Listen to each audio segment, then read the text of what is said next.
Assalamualaikum warahmatullahi taala wabarakatuh dan salam sejahtera.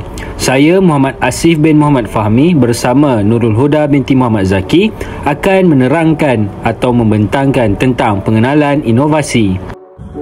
Sebelum mengupas dengan lebih dalam, apakah isi kandungan pembentangan pada hari ini? Yang pertama, definisi dan konsep inovasi. Yang kedua, proses inovasi. Yang ketiga, model-model inovasi pendidikan. Yang keempat, faktor-faktor yang mempengaruhi inovasi. Yang kelima, penerimaan inovasi. Dan yang terakhir sekali adalah hak cipta inovasi. Definisi dan konsep inovasi. Inovasi ini dapat didefinisikan sebagai kaedah mencari jalan untuk menghasilkan produk baru atau perkhidmatan yang lebih baik, sama ada melalui pengubahsuaian atau penambahbaikan. Spencer 1994 ada mengatakan bahawa inovasi adalah sesuatu yang dianggap baru dan lebih baik daripada yang lama oleh seseorang individu. Begitu juga menurut Roger E. Miller 1971 yang berkata bahawa inovasi merupakan idea, amalan atau objek yang dianggap baru oleh seseorang. Proses inovasi.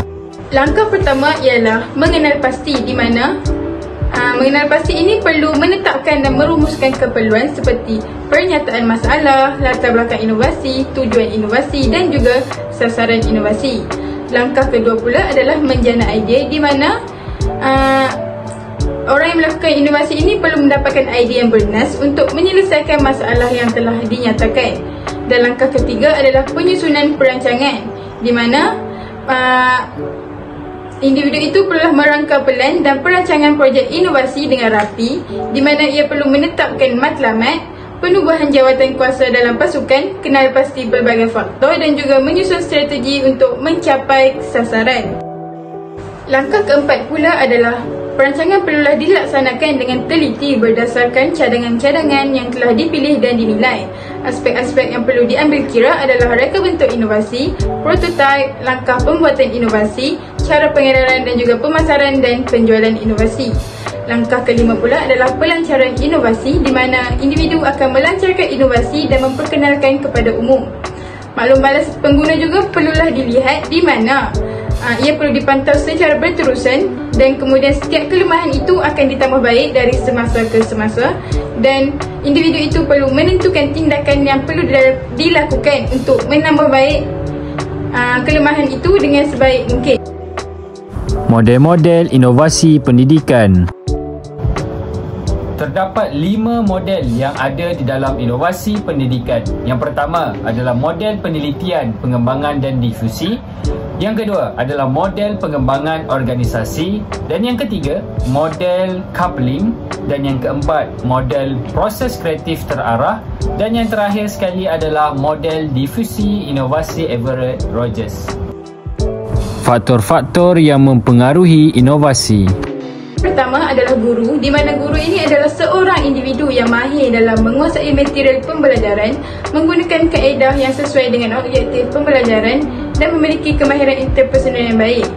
Yang kedua adalah murid, di mana mereka menjadi faktor kerana mereka adalah individu yang menerima pelajaran dan penyampai ilmu pelajaran kepada rakan-rakannya yang lain. Yang ketiga pula adalah kurikulum, kerana ia merangkumi semua pengetahuan, kemahiran, norma, nilai, unsur kebudayaan dan kepercayaan untuk membantu perkembangan seseorang murid dengan sepenuhnya dari segi jasmani, emosi, rohani dan intelek, serta untuk menanam dan mempertingkatkan nilai moral yang diingini dan untuk menyampaikan pengetahuan. Yang terakhir sekali adalah kemudahan, di mana dengan adanya kemudahan-kemudahan di sekolah, maka inovasi ini akan dapat dijalankan dan dilakukan dengan jayanya. Penerimaan inovasi. Terdapat beberapa penerimaan di dalam penciptaan inovasi. Yang pertama adalah pengetahuan.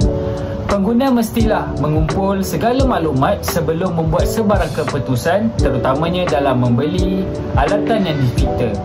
Yang kedua adalah pemujukan.